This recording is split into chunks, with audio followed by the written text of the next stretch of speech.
Það fannst þér sigur í síðasta leik, kærkominn. Já, það mikill gleði að taka einn og taka sigur heim á morgun og það hefur leiðilegt tapað leikunum en ekki þess að við vorum bara í tæpum leikum allan tíman. Það hefði alveg getið tekið eista, finna. Við bara náðum ekki að klára það en við komum bara sterkir inn á EM. Ekki að skipta öllu máli en eins og þú segir, skilur, ég meina þessir 4 tapleikir ykkar, þeir spilið vel á löngu köflum bara. Það mætti segja að þeir spilið vel 3 leikleita af 4 svona, cirka. Já, það mætti segja það. Já, við klárlega vorum bara betri með leikinum sko. Eista leikinum byrjuð mjög illa en komum tilbaka mjög sterkir. Vorum fínir í Danaleiknum og Svíaleiknum en við áttum alltaf svona rislu sem vorum alveg svona mistum allt niður, mistum svona fókusinn en síðan bara lögðum við áherslu núna á 1-1 varnarleik og bara settum smá stolt í að spila vörn og þá kemur sigurinn og þá vinnum við, tökum sigur.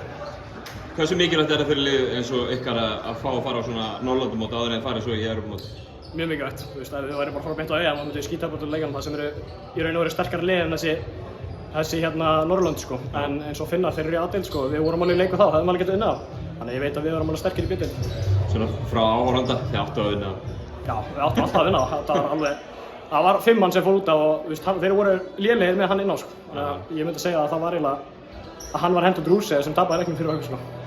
Má þá segja eiginlega sko orðaskak ykkar hafi verið Já, í rauninni banabundir. Já, það var bara ég, hann fekk 2 flóðabarna þegar ég var að dekka hann. Þannig að ég tekið þetta á mig.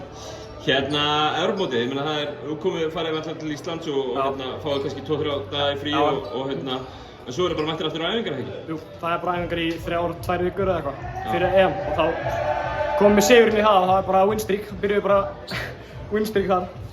Það þessi álag á okkur drengjum, Þetta alltaf mjög erfitt, sérstaklega að spila klukkan 10 eftir að spila, það ekki einu sinni 24 tíma sem við spilum síðast sko. Þannig að það alltaf mjög erfitt að recovera fyrir þetta sko. Ég man líka bara í fyrra, þá var ég bara að deyja í við spilum út í Noregi í síðasta leik líka fyrra og þá var ég bara að deyja, en ég var aðeins betri núna.